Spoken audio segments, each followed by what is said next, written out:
ನಾನು ಪೃಥ್ವಿರಾಜ್ ಹಾರನಹಳ್ಳಿ. ಸಂಪುಟ ಸೇರುವಂತ 7 ಜನ ಯಾರು ಅನ್ನುವಂತ ಪ್ರಶ್ನೆ ಇತ್ತು. ಸೊ ಫೈನಲಿ ಅದಕ್ಕೂ ಕೂಡ ಉತ್ತರ ಸಿಕ್ಕಿದೆ. BS ಯಡಿಯೂರಪ್ಪನವರು ಅದಕ್ಕೆ ಉತ್ತರವನ್ನ ಕೊಟ್ಟಾಯ್ತು.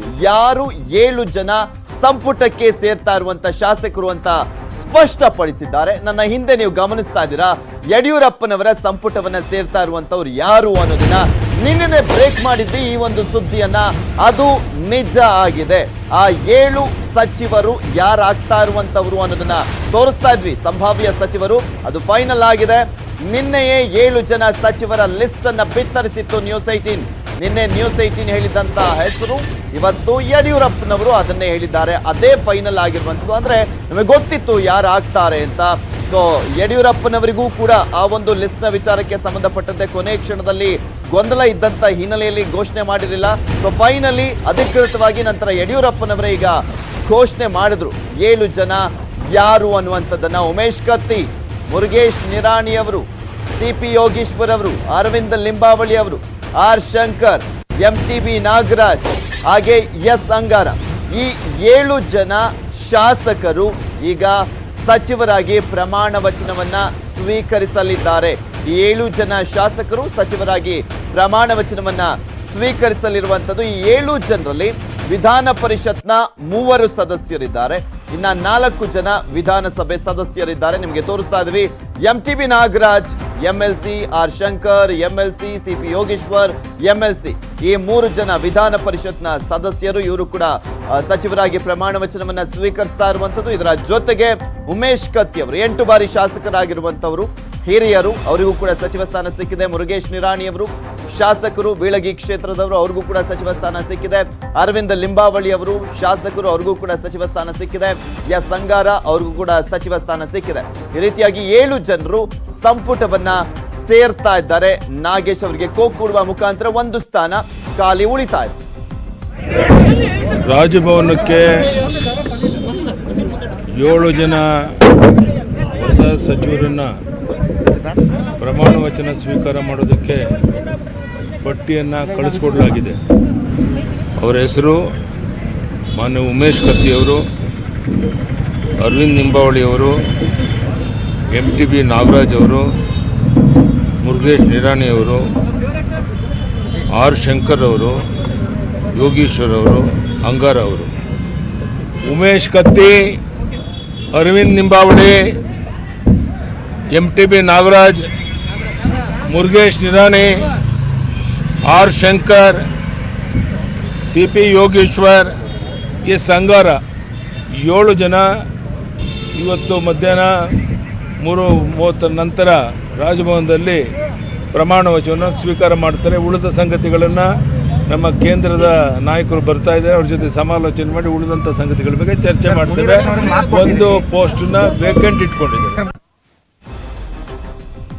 ಗಮನಿಸಿದ್ರಲ್ಲ 7 ಜನ ಸಚಿವರು ಯಾರು ಆಗ್ತಾ ಇದ್ದಾರೆ ಅಂತ. ಇಲ್ಲಿ ಮೇನ್ಲಿ ನಿರೀಕ್ಷೆ ಇದ್ದಿದ್ದಂಥದ್ದು ಮುನಿರತ್ನ ಅವರಿಗೂ ಸಿಗುತ್ತಾ ಇಲ್ವಾ ಅನ್ನುವಂಥದ್ದು. ಫೈನಲಿ ಮುನಿರತ್ನ ಅವರಿಗೆ ಬಿಗ್ ಶಾಕ್, ಅಂದ್ರೆ ಆಘಾತ ಕಾದಿತ್ತು. ಮುನಿರತ್ನಗೆ ಸಚಿವ ಸ್ಥಾನ ಈ ಒಂದು ಸಚಿವ ಸಂಪುಟ ವಿಸ್ತರಣೆಯ ಸಂದರ್ಭದಲ್ಲಿ ಮಿಸ್ ಆಗ್ತಾ ಇದೆ.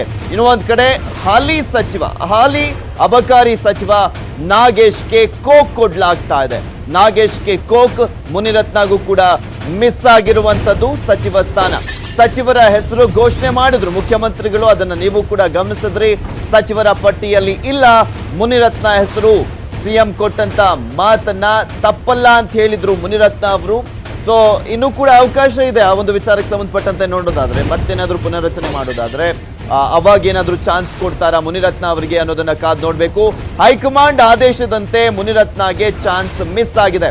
ಎಷ್ಟೇ ಲಾಬಿ ಮಾಡಿದ್ರು ಕೂಡ ಮುನಿರತ್ನ ಅವರಿಗೆ ಅವಕಾಶ ಸಿಕ್ಕಿಲ್ಲ. ಯಡಿಯೂರಪ್ಪನವರು ಕೂಡ ಟ್ರೈ ಮಾಡಿದ್ದಾರೆ, ಆದ್ರೆ ಹೈಕಮಾಂಡ್ ರೆಡ್ ಸಿಗ್ನಲ್ಲೇ ಬಿದ್ದಿತ್ತು.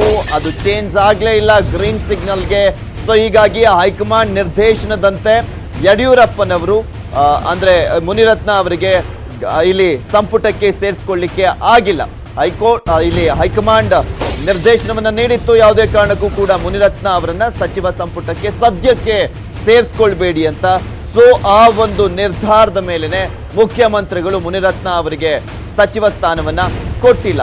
ಇವನ ಮುನಿರತ್ನ ಅವರು ಸಿಕ್ಕೇ ಸಿಗುತ್ತೆ ಅಂತ ಒಂದು ಅದಮ್ಯ ಆತ್ಮವಿಶ್ವಾಸದಲ್ಲಿದ್ರು. ಆದರೆ ಫೈನಲಿ ಅವರಿಗೆ ಸಚಿವ ಸ್ಥಾನ ಮಿಸ್ ಆಗಿದೆ. ಅದು ಹೈಕಮಾಂಡ್ನ ಆದೇಶದ ಹಿನ್ನೆಲೆಯಲ್ಲೇ ಮುನಿರತ್ನ ಅವರಿಗೆ ಸಚಿವ ಸ್ಥಾನ ಮಿಸ್ ಆಗಿರುವಂಥದ್ದು. ಸಾಕಷ್ಟು ಲಾಬಿ ಮಾಡಿದ್ರು ಕೊನೆ ಕ್ಷಣದವರೆಗೂ. ಯಡಿಯೂರಪ್ಪನವರು ಹೆಸರನ್ನ ಘೋಷಣೆ ಮಾಡುವವರೆಗೂ ಕೂಡ ಮುನಿರತ್ನ ಅವರು ಸಾಕಷ್ಟು ಪ್ರಯತ್ನವನ್ನ ಮಾಡಿದ್ರು. ಇಲ್ಲಿ ಗೃಹ ಸಚಿವರಾಗಿರುವಂತಹ ಬಸವರಾಜ ಬೊಮ್ಮಾಯಿ ಅವರು, ಕಂದಾಯ ಸಚಿವರಾಗಿರುವಂತಹ ಆರ್ ಅಶೋಕ್ ಅವರ ಮುಖಾಂತರ ಸಾಕಷ್ಟು ಪ್ರಯತ್ನ ಪಟ್ಟರೂ ಕೂಡ ಅವರಿಗೆ ಈ ಬಾರಿ ಅದೃಷ್ಟ ಕುಲಾಯಿಸಲಿಲ್ಲ.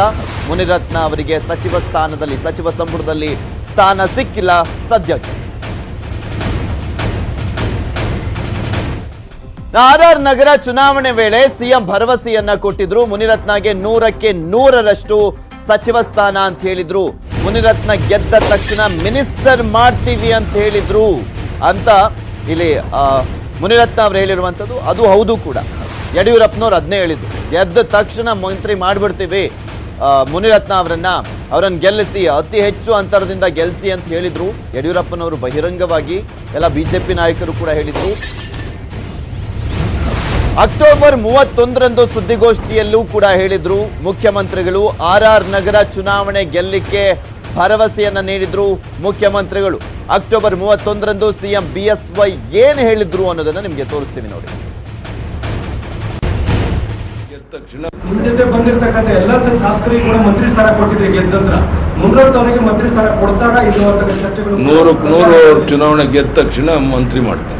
ಮುನಿರತ್ನವರಿಗೆ ಮಂತ್ರಿ ಸ್ಥಾನ ಕೊಡ್ತಾರ ಇದು ಅಂತ ಚರ್ಚೆಗಳು. 100ಕ್ಕೆ 100 ಚುನಾವಣೆ ಗೆದ್ದ ತಕ್ಷಣ ಮಂತ್ರಿ ಮಾಡ್ತಾರೆ. 100ಕ್ಕೆ 100 ಚುನಾವಣೆ ಗೆದ್ದ ತಕ್ಷಣ ಮಂತ್ರಿ ಮಾಡ್ತಾರೆ.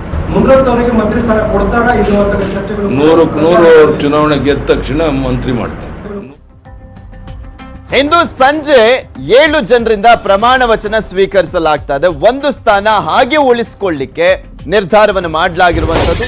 ಉಳಿದಿದ್ದು ಕೇವಲ 7 ಸ್ಥಾನಗಳು ಮಾತ್ರ. 7 ಜನನು ತುಂಬ್ತಾ ಇದ್ದಾರೆ. ಇನ್ನೊಂದು ಸ್ಥಾನ ಯಾವ್ದಪ್ಪ ಅಂತ ನೀವು ಅನ್ಕೊಳ್ತಾ ಇರ್ಬೋದು. ಅದು ಹಾಲಿ ಸಚಿವ ನಾಗೇಶ್ಗೆ ರಾಜೀನಾಮೆ ನೀಡೋದಕ್ಕೆ ಹೇಳಿರುವಂತ ಹಿನ್ನೆಲೆಯಲ್ಲಿ ಆ ಒಂದು ಸ್ಥಾನ ಖಾಲಿ ಆಗ್ತಾ ಇದೆ. ಟೋಟಲ್ ಆಗಿ ಮುಖ್ಯಮಂತ್ರಿಗಳನ್ನ ಸೇರಿದಂತೆ 34 ಜನರು ಸಚಿವರಾಗಬಹುದು. ಮುಖ್ಯಮಂತ್ರಿಗಳನ್ನ ಸೇರಿಸಿ ಹೇಳ್ತಾ ಇದ್ದೀನಿ, ಅಂದ್ರೆ 33 ಜನ ಸಚಿವರಾಗಬಹುದು. ಆ ಒಂದು 33 ಸ್ಥಾನಗಳು ಇವತ್ತು ತುಂಬಿದಂತಾಗುತ್ತೆ. ಯಾಕೆಂದ್ರೆ ಇನ್ನು ನಾಗೇಶ್ ಅವರು ರಾಜೀನಾಮೆ ಕೊಟ್ಟಿಲ್ಲ. ಕಂಪ್ಲೀಟ್ ಆಗಿ ಸಚಿವ ಸ್ಥಾನಗಳೆಲ್ಲವೂ ಕೂಡ ಭರ್ತಿ ಆಗ್ತಾ ಇದೆ. ಇನ್ನು ನಾಗೇಶ್ ಅವರು ರಾಜೀನಾಮೆ ಕೊಟ್ಟಾದ್ಮೇಲೆ ಒಂದು ಸ್ಥಾನ ಖಾಲಿ ಉಳಿಯುತ್ತೆ. ಅಬಕಾರಿ ಸಚಿವ ನಾಗೇಶ್ ಹಿಂದೆ ರಾಜೀನಾಮೆಯನ್ನ ಕೊಡ್ಲಿದ್ದಾರೆ. ರಾಜೀನಾಮೆ ಕೊಟ್ಟ ಬಳಿಕ 8 ಸಚಿವ ಸ್ಥಾನಗಳು ಖಾಲಿ ಉಳಿದಂತಾಗುತ್ತೆ. ಅದರಲ್ಲಿ 7 ಸಚಿವ ಸ್ಥಾನವನ್ನ ಇವತ್ತು ಫಿಲ್ ಮಾಡಲಾಗ್ತದೆ. ಇಂದು ಹೊಸದಾಗಿ 7 ಶಾಸಕರು ಪ್ರಮಾಣ ವಚನವನ್ನ ಸ್ವೀಕಾರ ಮಾಡ್ತಾ ಇರುವಂತದ್ದು. ಸೊ ಹೀಗಾಗಿ ನಾಗೇಶ್ ರಾಜೀನಾಮೆ ಕೊಟ್ಟ ನಂತರ ಸ್ಥಾನ ಖಾಲಿ ಉಳಿಯುತ್ತೆ ಒಂದು. ಇದು ಅಂದ್ರೆ 11:30ಕ್ಕೆ ಈಗ ಆಲ್ರೆಡಿ ಆ ಒಂದು ಸಚಿವ ಸಂಪುಟ ಸಭೆ ಇತ್ತು. ಅದಕ್ಕೆ ಅದೇ ಅವರ ಕೊನೆಯ ಸಚಿವ ಸಂಪುಟ ಸಭೆಗೆ ಹಾಜರಾಗಿದ್ದಂಥದ್ದು ನಾಗೇಶ್ ಅವರು. ಸೊ ಹೀಗಾಗಿ ಆ ಒಂದು ಕೊನೆಯ ಸಚಿವ ಸಂಪುಟವನ್ನ ಅವರು ಅಟೆಂಡ್ ಮಾಡಿದ್ದಾರೆ. ಆ ಒಂದು ಸ್ಥಾನ ಖಾಲಿ ಉಳ್ಕೊಳ್ತಾ ಇದೆ. ಮುನಿರತ್ನ ಬಗ್ಗೆ ಬಾಯ ಬಿಡ್ಲಿಲ್ಲ ಮುಖ್ಯಮಂತ್ರಿಗಳು, ಏನು ಮಾತಾಡ್ಲಿಲ್ಲ. ಎಲೆಕ್ಷನ್ ಟೈಮ್ನಲ್ಲಿ ಭರವಸೆಯನ್ನ ಕೊಟ್ಟಿದ್ರು, ಆದರೆ ಆ ಭರವಸೆಯನ್ನ ಈಡೇರಿಸುವಲ್ಲಿ ಈ ಸಚಿವ ಸಂಪುಟ ವಿಸ್ತರಣೆಯ ಸಂದರ್ಭದಲ್ಲಿ ವಿಫಲರಾಗಿದ್ದಾರೆ ಮುಖ್ಯಮಂತ್ರಿಗಳು. ಯಾಕೆಂದ್ರೆ ಹೈಕಮಾಂಡ್ ಇಲ್ಲಿ ಮೈನ್ ಆಗಿ ಯಡಿಯೂರಪ್ಪನವರಿಗೆ ಆಸೆ ಇದ್ರೂ ಕೂಡ ಅವರನ್ನು ಮಾಡಬೇಕು ಅಂದ್ಕೊಂಡ್ರು ಕೂಡ ಹೈಕಮಾಂಡ್ ಒಪ್ಪಿಗೆಯನ್ನ ಕೊಟ್ಟಿಲ್ಲ. Other thing, our all India leaders will come, we will discuss other things in detail. And we have kept one post vacant. And Nagesh also, we have discussed with him, I will try to convince him. And Nagesh also, we have discussed with him, I will try to convince him. Other thing, our all India leaders will come, we will discuss other things in detail. And we have kept one post vacant. And Nagesh also, we have discussed with him, I will try to convince him. And Nagesh also, we have discussed with him, I will try to convince him. Other thing, our all India. ಇದೆಲ್ಲದ್ರ ಬಗ್ಗೆನೂ ಕೂಡ complete ಆದಂತ details ಅನ್ನ ನೀಡ್ತಾರೆ ನಮ್ಮ political bureau ಮುಖ್ಯಸ್ಥರಾಗಿರುವಂತಹ Chidanand Patel. ನಮ್ಮ ಜೊತೆ ನೇರ ಸಂಪರ್ಕದಲ್ಲಿ ಜಾಯ್ನ್ ಆಗ್ತಾ ಇದ್ದಾರೆ. ಎಸ್ ಚಿದಾನಂದ್ ಪಟೇಲ್, ಈಗಂತೂ ಕ್ಲಾರಿಟಿ ಸಿಕ್ತು ಸಂಪುಟಕ್ಕೆ ಯಾರು ಸೇರ್ತಾ ಇದ್ದಾರೆ ಅಂತ. ಇಲ್ಲಿ ಮೈನ್ಲಿ ಶಾಕ್ ಅಂದ್ರೆ ನಾಗೇಶ್ಗೆ ಮತ್ತೆ ಮುನಿರತ್ನ ಅವರಿಗೆ. ಇದನ್ನ ನಿಭಾಯಿಸುವಂತ ಕೆಲಸ ಯಾವ ರೀತಿಯಾಗಿ ಆಗಿದೆ ಅಂತ.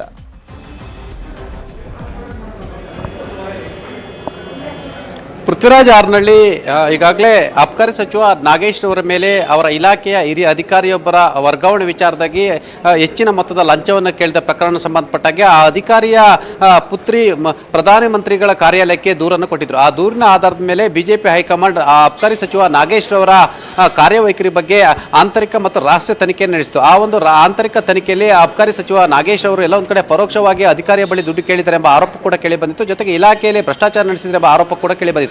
ಆ ವರದಿಯ ಅನ್ವಯ ಬಿಜೆಪಿ ಹೈಕಮಾಂಡ್ ಮುಖ್ಯಮಂತ್ರಿ BS ಯಡಿಯೂರಪ್ಪನವರಿಗೆ ನಾಗೇಶ್ ಅವರ ರಾಜೀನಾಮೆಯನ್ನು ಪಡೆಯುವಂತೆ ಸೂಚನೆ ಕೊಟ್ಟಿತ್ತು. ಹೀಗಾಗಿ ರಾಜೇಶ್ ಅವರ ತಲೆದಂಡ ಆಗಿರುವಂಥದ್ದು. ನಿನ್ನೆ ಕೂಡ ನಾಗೇಶ್ ಅವರು ಮುಖ್ಯಮಂತ್ರಿಗಳನ್ನ ಭೇಟಿಯಾದ ಸಂದರ್ಭದಲ್ಲಿ ಮುಖ್ಯಮಂತ್ರಿಗಳು ಸ್ಪಷ್ಟವಾಗಿ ನಂದೇನಿಲ್ಲ ಇದರಲ್ಲಿ ಪಾತ್ರ, ಹೈಕಮಾಂಡ್ ನಿಮ್ಮ ರಾಜೀನಾಮೆಯನ್ನು ಪಡಲಿಕ್ಕೆ ಹೇಳಿದೆ, ಹಾಗಾಗಿ ತಾವು ರಾಜೀನಾಮೆ ಕೊಡಬೇಕಂತ ಕೂಡ ಹೇಳಿದರು.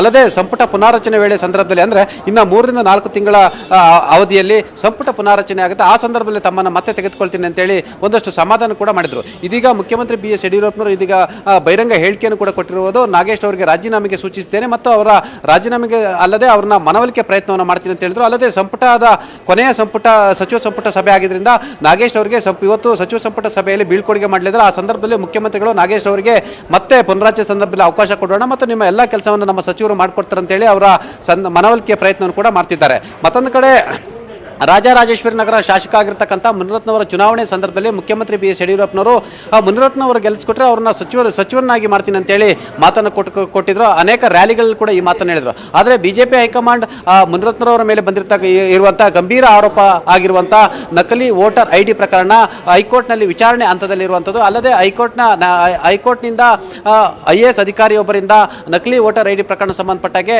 ಸತ್ಯಾಂಶ ವರದಿಯನ್ನು ಕೂಡ ಕೇಳಿತ್ತು. ಆ ವರದಿ ಕೂಡ ಇನ್ನೂ ಕೂಡ ಹೈಕೋರ್ಟ್ಗೆ ಆ ಸಾರಾಂಶ ವರದಿ ಕೂಡ ಇನ್ನೂ ತಲುಪಿಲ್ಲ. ಅಲ್ಲದೆ ನಕಲಿ ವೋಟರ್ ID ಪ್ರಕರಣ ಇನ್ನೂ ವಿಚಾರಣೆ ಹಂತದಲ್ಲಿರೋದ್ರಿಂದ ಬಿಜೆಪಿ ಹೈಕಮಾಂಡ್ ಮುನಿರತ್ನವರನ್ನ ಯಾವುದೇ ಕಾರಣಕ್ಕೂ ಸಚಿವರನ್ನಾಗಿ ತೆಗೆದುಕೊಳ್ಬಾರ್ದು ಅಂತೇಳಿ ಮುಖ್ಯಮಂತ್ರಿಗಳಿಗೆ ಸೂಚನೆಯನ್ನು ಕೊಟ್ಟಿತ್ತು. ಮತ್ತೊಂದು ಕಡೆ ಮುನಿರತ್ನ ವಿರುದ್ಧ ಎಲ್ಲೊಂದು ಕಡೆ ಸ್ಥಳೀಯ RSS ನಾಯಕರುಗಳು ಮತ್ತು ಸ್ಥಳೀಯ ಬಿಜೆಪಿಯ ಮುಖಂಡರು ಅಂದ್ರೆ ಮೂಲ ಬಿಜೆಪಿ ಮುಖಂಡರುಗಳು ಕೂಡ ಅವರ ವಿರುದ್ಧ ಈ ಹಿಂದೆ 1000ಕ್ಕೂ ಹೆಚ್ಚು ಪ್ರಕರಣಗಳನ್ನು ನಮ್ಮ ವಿರುದ್ಧ ದಾಖಲಿಸಿದ್ರು ಅಂತೇಳಿ ಆರೋಪವನ್ನು ಮಾಡಿದ್ರು. ಅಲ್ಲದೆ ಅವರ ಮುನಿರತ್ನ ವಿರುದ್ಧ ಈ ಹಿಂದೆ ಸ್ಪರ್ಧೆ ಮಾಡಿದಂಥ ಬಿಜೆಪಿ ನಾಯಕ ಆಗಿರ್ತಂಥ ತುಳಸಿ ಮುನ್ರಾಜು ಕೂಡ ಮುನಿರತ್ನ ವಿರುದ್ಧ ಹಲವಾರು ದೂರುಗಳನ್ನು ಕೂಡ ತಿಳಿಸಿದ್ರು. ಅಲ್ಲದೆ ಈ ಸಂಬಂಧಪಟ್ಟಕ್ಕೆ ಬಿಜೆಪಿಯ ರಾಷ್ಟ್ರೀಯ ಸಂಘಟನಾ ಪ್ರಧಾನ ಕಾರ್ಯದರ್ಶಿ BL ಸಂತೋಷ್ ಅವರು ಯಾವುದೇ ಕಾರಣ ಕೂಡ ಅವರನ್ನ ಸಚಿವನಾಗಿ ಮಾಡಬಾರ್ದು ಅಂತೇಳಿ ಪರೋಕ್ಷವಾಗಿ ಮುನಿರತ್ನ ಅವರನ್ನ ಸಮಾಧಾನ ಮಾಡುವಂತ ಕೆಲಸ ಪ್ರಮುಖವಾಗಿದ್ದಂಥದ್ದು ಈಗ ಸದ್ಯಕ್ಕೆ, ಯಾಕೆಂದ್ರೆ ಸಹಜವಾಗಿ ಅಸಮಾಧಾನಗೊಂಡಿರ್ತಾರೆ. ಯಾರು ಮಾಡ್ತಾ ಇದ್ದಾರೆ, ಅವರನ್ನ ಯಾರು ಹ್ಯಾಂಡ್ಲ್ ಮಾಡ್ತಾ ಇದ್ದಾರೆ ಸಮಾಧಾನ ಮಾಡುವಂತ ಕೆಲಸ? ಪೃಥ್ವಿರಾಜ್ ಹಾರನಹಳ್ಳಿ ಕೊನೆಗಳಿಗೆವರೆಗೂ ಮುನಿರತ್ನರವರು ಗೃಹ ಸಚಿವ ಬಸವರಾಜ ಬೊಮ್ಮಾಯಿ ಮತ್ತು ಕಂದಾಯ ಸಚಿವ ಅಶೋಕ್ ರವರ ಮುಖಾಂತರ ಲಾಬಿಯನ್ನು ನಡೆಸಿದ್ರು. ಈಗ ಅಲ್ಲದೆ ಹೈಕಮಾಂಡ್ ಹೇಳಿದ್ರಿಂದ ಅನಿವಾರ್ಯವಾಗಿ ಮುನಿರತ್ನ ಕೂಡ ಸುಮ್ಮನೆ ಆಗಬೇಕಾಗಿದೆ. ಅಲ್ಲದೆ ಸಂಪುಟ ಪುನಾರಚನೆ ಸಂದರ್ಭದಲ್ಲಿ ತಮ್ಮನ್ನು ತೆಗೆದುಕೊಳ್ತೀನಿ ಅಂತೇಳಿ ಮುಖ್ಯಮಂತ್ರಿಗಳು ಈಗಾಗಲೇ ಮತ್ತೆ ಮಾತು ಕೊಟ್ಟಿರುವಂಥದ್ದು. ಅಲ್ಲದೆ ಹೈಕಮಾಂಡ್ ನಿರ್ಧಾರದಿಂದ ನಾವೆಲ್ಲರೂ ಕೂಡ ಅದಕ್ಕೆ ಬದ್ಧರಾಗಬೇಕಂತೇಳಿ ತಿಳಿಸಿದ್ದಾರೆ. ಅಂದ್ರೆ ಸಮಾಧಾನ ಅಂತ ಹೇಳಿದ್ರೆ ಈಗ ಸಮಾಧಾನ ಅವರು ಅಸಮಾಧಾನ. ಯಡಿಯೂರಪ್ಪನವರು ಮಾಧ್ಯಮಗಳಿಗೆ ಹೇಳಿಕೆ ಕೊಡುವಂತ ಸಂದರ್ಭದಲ್ಲಿ ಈಗ ಅರುಣ್ ಸಿಂಗ್ ಅವರು ಬಂದಿರುವಂತದನ್ನ ಗಮನಿಸ್ತಾ ಇದ್ದೀರಾ? ರಾಜ್ಯ ಬಿಜೆಪಿಯ ಉಸ್ತುವಾರಿ ಅವರು ಕೂಡ ಬಂದಿದ್ದಾರೆ.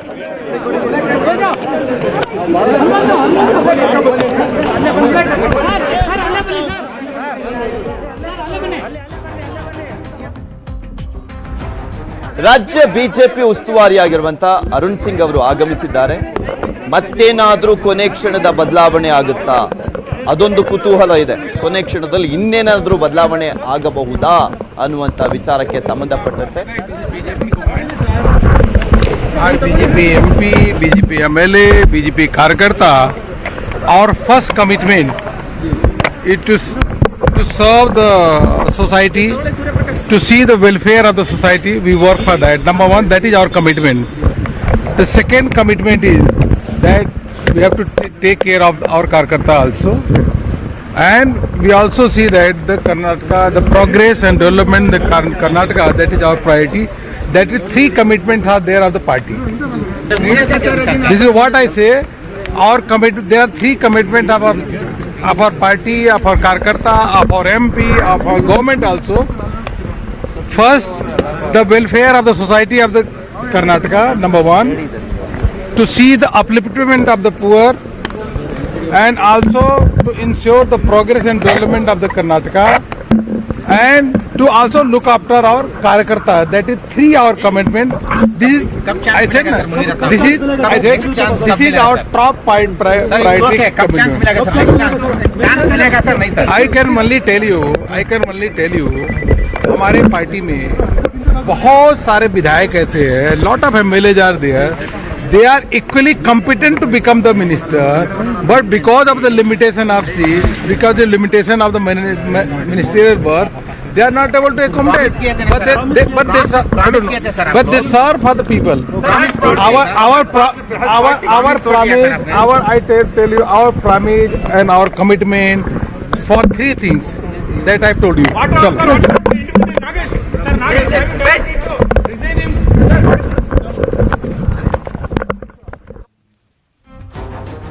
ಅರುಣ್ ಸಿಂಗ್ ಅವರು ಹೇಳ್ತಾ ಇದ್ರು, ನಮ್ಮ ಶಾಸಕರೆಲ್ಲರೂ ಕೂಡ ಸಚಿವರಾಗ್ಲಿಕ್ಕೆ ಅರ್ಹತೆ ಉಳ್ಳಂತವರು, ಆದ್ರೆ ಲಿಮಿಟೇಷನ್ಸ್ ಇರುವಂತ ಹಿನ್ನೆಲೆಯಲ್ಲಿ ಕೆಲವರು ಮಾತ್ರ ಇಲ್ಲಿ ಸಚಿವರಾಗ್ತಾ ಇದ್ದಾರೆ. ಬಟ್ ಎಲ್ಲರೂ ಕೂಡ ಜನರಿಗೋಸ್ಕರ ಸರ್ವ್ ಮಾಡಬೇಕಾಗಿರುವಂತ ಕೆಲಸ ಮಾಡಬೇಕು.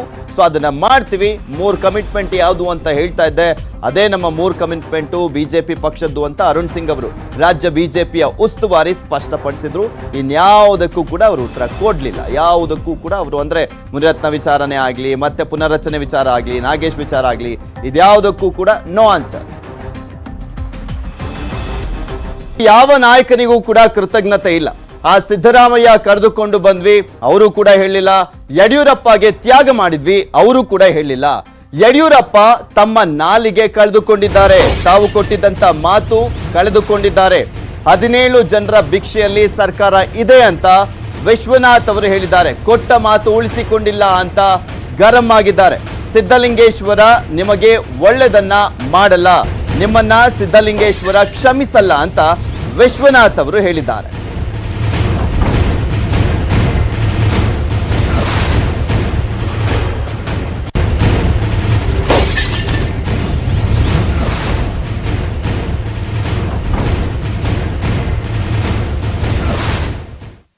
ಯಡಿಯೂರಪ್ಪನವರು ಮಾತಿಗೆ ನಿಲ್ಲುವ ನಾಯಕ ಅಂತ ಹೇಳಿ ಅದೆಲ್ಲ ಹುಸಿಯಾಗೋಯ್ತು ನೋಡಿ. ಯಾವ ನಾಯಕರಿಗೂ ಕೃತಜ್ಞತೆ ಅನ್ನೋದೇ ಇಲ್ಲ ನೋಡ್ರಿ. ಆ ಸಿದ್ದರಾಮಯ್ಯನವ್ರನ್ನ ಎಲ್ಲರೂ ವಿರೋಧದ ನಡುವೆ ಎಲ್ಲರನ್ನೂ ಮತ್ ವಿಶ್ವಾಸಕ್ಕೆ ತಗೊಂಡು ಕಾಂಗ್ರೆಸ್ಸಿಗೆ ಕರ್ಕೊಂಬಂದು ಅವರು ವಿರೋಧ ಪಕ್ಷದ ನಾಯಕರಿಂದ ಹಿಡಿದು ಮುಖ್ಯಮಂತ್ರಿ ಆಗೋ ತನಕ ಅವರ ಕಣ್ಗಾವಲಾಗಿ ನಾವೆಲ್ಲ ಇದ್ದು. ಆ ಮನುಷ್ಯನು ಎಲ್ಲಿಯೂ ಒಂದು ದಿವಸ ವಿಶ್ವನಾಥ್ ಅವರು ಮತ್ತೆಲ್ಲ ಸ್ನೇಹಿತರು ನನ್ನನ್ನು ಕಾಂಗ್ರೆಸ್ಸಿಗೆ ಕರ್ಕೊಂಬಂದ್ರು, ಅವ್ರ ಸಹಕಾರದಿಂದ ನಾನು ಮುಖ್ಯಮಂತ್ರಿ ಆದ್ರಿಂದ ಒಂದು ದಿವಸ ಹೇಳಲಿಲ್ಲ ಅವರು. ಅದೇ ಯಡಿಯೂರಪ್ಪನವ್ರಿಗೆ ತ್ಯಾಗ ಮಾಡಿದ್ರು. ನಾವು ಶಾಸಕ ಸ್ಥಾನಕ್ಕೆ JDS ರಾಜ್ಯಾಧ್ಯಕ್ಷ ಸ್ಥಾನಕ್ಕೆ ರಾಜೀನಾಮೆ ಕೊಟ್ಟು 17 ಜನ ಅವರು ಅವ್ರ ಮಗ ಎಲ್ಲಿಯೂ ಕೂಡ ಒಂದು ದಿವಸನಾದರೂ ನನ್ನನ್ನು ಪಾಪ ಇಷ್ಟು ಜನ ಎಲ್ಲ ಸೇರಿ ಇಂತಿಂಥ ಪ್ರಮುಖರೆಲ್ಲ ಸೇರಿ ನಿಂತ್ಕೊಂಡು ನನ್ನನ್ನು ಮುಖ್ಯಮಂತ್ರಿ ಮಾಡಿದ್ರು ಅಂತಕ್ಕಂಥ ಒಂದು ದಿವಸ ಅವ್ರ ಕೃತಜ್ಞತೆ ಹೇಳಲಿಲ್ಲ ಅವರು. ಹಾಗಾಗಿ ನಾಯಕರಲ್ಲಿ ಈ ಕೃತಜ್ಞತೆ ಅನ್ನೋದು ಇಲ್ಲ, ಆ ಸಮಯಕ್ಕಷ್ಟೇ ಅವರು ಮಾಡುವಂಥದ್ದು. ಹಾಗಾಗಿ ಇವತ್ತು ಯಡಿಯೂರಪ್ಪನವರು ನಮ್ಮ ನಾಲಿಗೆಯನ್ನು ಕಳ್ಕೊಂಡಿದ್ದಾರೆ. ನಮಗೆ ಎಲ್ಲೋ ಒಂದು ಕಡೆ ನೋವಾಗುತ್ತೆ.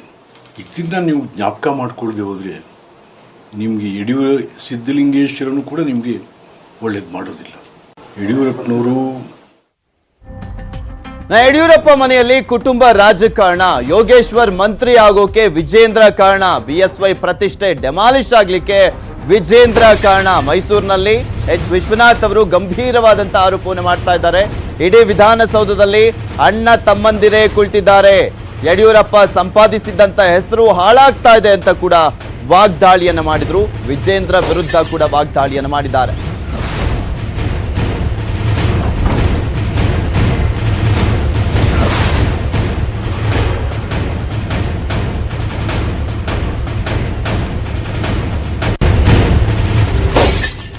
ಯೋಗೇಶ್ವರ್ ಮಂತ್ರಿ ಆಗ್ಲಿಕ್ಕೆ ವಿಜೇಂದ್ರ ಕಾರಣ ಅಂತ, ಅದ್ರ ಬಗ್ಗೆ ರಿಯಾಕ್ಷನ್ ಏನು ಸರ್? ಯೋಗೇಶ್ವರ್ ಮಂತ್ರಿ ಆಗ್ಲಿಕ್ಕೆ ವಿಜೇಂದ್ರ ಅವ್ರ ಕಾರಣ? ಖಂಡಿತ ಯೋಗೇಶ್ವರ್ ಮಂತ್ರಿ ಆಗ್ಲಿಕ್ಕೂ ವಿಜೇಂದ್ರನ ಕಾರಣ.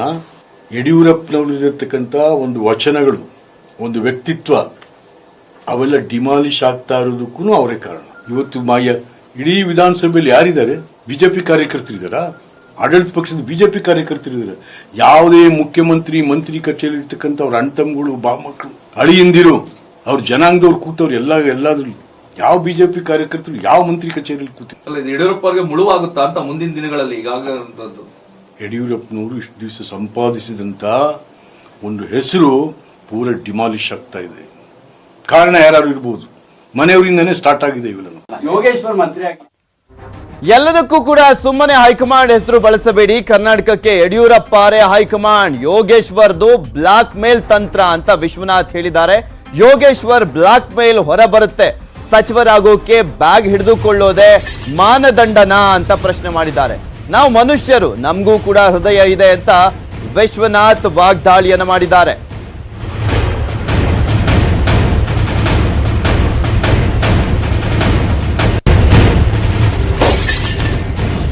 $420 ಕೇಸ್ ಇದೆ. ಯಾರ ಮೇಲೆ? ಸೈನಿಕನ ಮೇಲೆ, ಯೋಗೀಶ್ವರ್ ಮೇಲೆ. ಸಾವಿರಾರು ಜನಕ್ಕೆ ಮೋಸ ಮಾಡಿದ್ದಾನೆ, ಇಟ್ಸ್ ಎ ಫ್ರಾಡ್, ಚೀಟ್ ಮಾಡಿದ್ದಾನೆ, ಸೈಟ್ ಕೊಡ್ತೀವಿ ಅಂತೇಳಿ. ಅವನ ಮೇಲೆ ಎಷ್ಟು ಕೇಸ್ಗಳಿಲ್ಲ ಇವತ್ತು.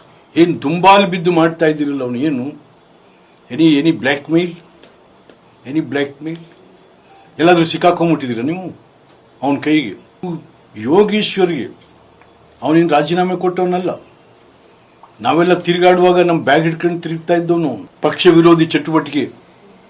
ನಾನು ಹುಣಸೂರಲ್ಲಿ ನಿಂತಾಗ ಸೋಲಿ ಯಾರ ಕಾರಣ? ಮುಖ್ಯವಾಗಿ ಕೊಟ್ಟು ದುಡ್ಡನ್ನು ಲಪ್ಟಾಯಿಸ್ಕೊಂಡು ಹೊಟ್ಟೋದ್ನಲ್ಲ.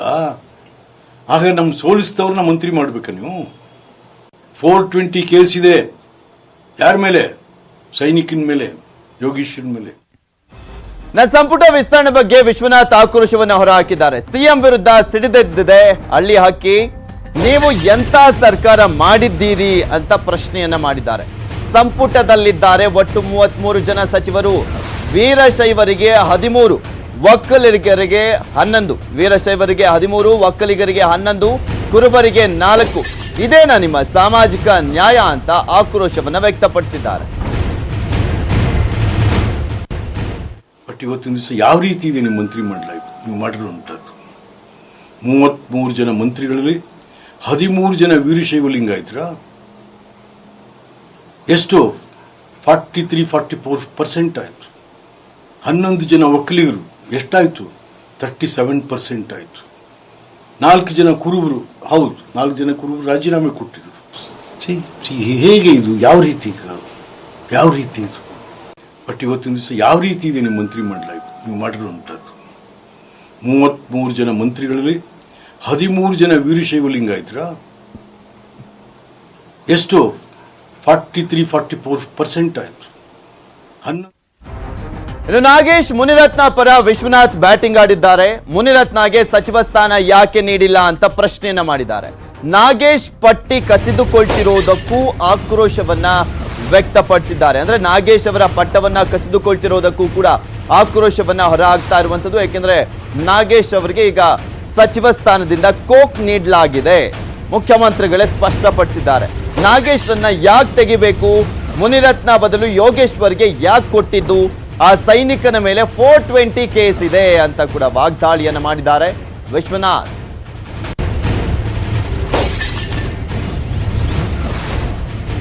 ಯೋಗೇಶ್ವರ್ ಕೊಡ್ತಾ ಇಲ್ಲ. ಯಾಕೆ ನಾಗೇಶ್ ಯಾಕೆ ತೆಗಿಬೇಕು ನೀವು? ನಾಗೇಶ್ ರಾಜೀನಾಮೆ ಕೊಟ್ಟಿರ್ಲಿಲ್ವಾ ನೀವು ಮುಖ್ಯಮಂತ್ರಿ ಮಾಡಲಿಕ್ಕೆ? ಮುನಿರತ್ನಮ್ಗೆ ಯಾಕೆ ಕೊಡ್ತಾ ಇಲ್ಲ ನೀವು? ಮುನಿರತ್ನಮ್ಮನಿಗೆ ಕೊಡ್ಬೇಕು. ಮುನಿರತ್ನಮ್ಮನ ಬದಲು ನೀವು ಯೋಗೀಶ್ವರ್ ಕೊಡ್ತಾ ಇಲ್ಲ. ಯಾಕೆ? ಮುನಿರತ್ನ ಮೇಲೆ ಕೇಸ್ ಇದೆ, ವಿಶ್ವನಾಥ್ ಮೇಲೆ ಹೈಕೋರ್ಟಲ್ಲಿ ಕೇಸ್. ಅರೆ ನಮ್ಮ ಕೋರ್ಟ್ಗೂ ನನ್ನನ್ನು ಮಂತ್ರಿ ಮಾಡೋದಕ್ಕೂ ಸಂಬಂಧ ಇಲ್ಲ. ಯಾಕೆ ನಾಗೇಶ್ ಯಾಕೆ ತೆಗಿಬೇಕು ನೀವು? ನಾಗೇಶ್ ರಾಜೀನಾಮೆ ಕೊಟ್ಟಿರ್ಲಿಲ್ವಾ ನೀವು ಮುಖ್ಯಮಂತ್ರಿ ಮಾಡಲಿಕ್ಕೆ? ಮುನಿರತ್ನಮ್ಗೆ ಯಾಕೆ ಕೊಡ್ತಾ ಇಲ್ಲ ನೀವು? ಮುನಿರತ್ನಮ್ಮನಿಗೆ ಕೊಡ್ಬೇಕು.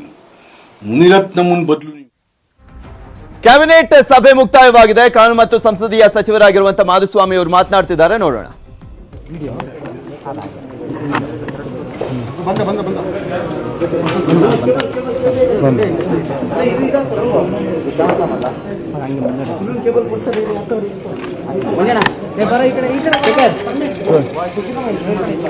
ಕೇಬಲ್ ಕೂಡ ಒಂದು ಕೇಬಲ್ ಇಲ್ಲ, ನಿಂತಿಲ್ಲ. ಕ್ಯಾಬಿನೆಟ್ ಸಭೆ ಇತ್ತು 11:30ಕ್ಕೆ. ಆ ಕ್ಯಾಬಿನೆಟ್ ಸಭೆ ಮುಕ್ತಾಯವಾಗಿದೆ. ಈಗ ಕಾನೂನು ಮತ್ತು ಸಂಸದೀಯ ಸಚಿವರಾಗಿರುವಂತಹ ಮಾಧುಸ್ವಾಮಿ ಅವರು ಇನ್ನೇನು ಕೆಲವೇ ಕ್ಷಣಗಳಲ್ಲಿ ಮಾತನಾಡಲಿದ್ದಾರೆ. ಏನೇನೆಲ್ಲ ತೀರ್ಮಾನವನ್ನ ಕೈಗೊಳ್ಳಲಾಯಿತು ಅಂತ. ಸತೀಶ್ ರೆಡ್ಡಿ ಅವರು ಕೂಡ ಅಸಮಾಧಾನವನ್ನ ಟ್ವಿಟರ್ ಮೂಲಕ ಹೊರಹಾಕಿದ್ದಾರೆ. ಯಡಿಯೂರಪ್ಪ ವಿರುದ್ಧ ಶಾಸಕ ಸತೀಶ್ ರೆಡ್ಡಿ ಗರಂ ಆಗಿರುವಂತದ್ದು. ಸಚಿವರ ಆಯ್ಕೆ ಪ್ರಕ್ರಿಯೆಯ ಮಾನದಂಡಗಳೇನು ಅಂತ ಪ್ರಶ್ನೆ ಮಾಡಿದ್ದಾರೆ. ನಿಮಗೆ ನಿಷ್ಠಾವಂತ ಕಾರ್ಯಕರ್ತರು ಕಾಣ್ತಾ ಇಲ್ವಾ ಅಂತ ಕೂಡ ಪ್ರಶ್ನೆ ಮಾಡಿದ್ದಾರೆ. ರೇ ಯಡಿಯೂರಪ್ಪನವರೇ ಅಂತ ಟ್ವೀಟ್ ಮಾಡಿದ್ದಾರೆ. ಅನಂತ್ ಕುಮಾರ್ ಇಲ್ಲದಿರುವಿಕೆ ಎದ್ದು ಕಾಣ್ತಾ ಇದೆ, ಬೇಸರದಿಂದ ಟ್ವೀಟ್ ಮಾಡಿದ್ದಾರೆ ಸತೀಶ್ ರೆಡ್ಡಿ.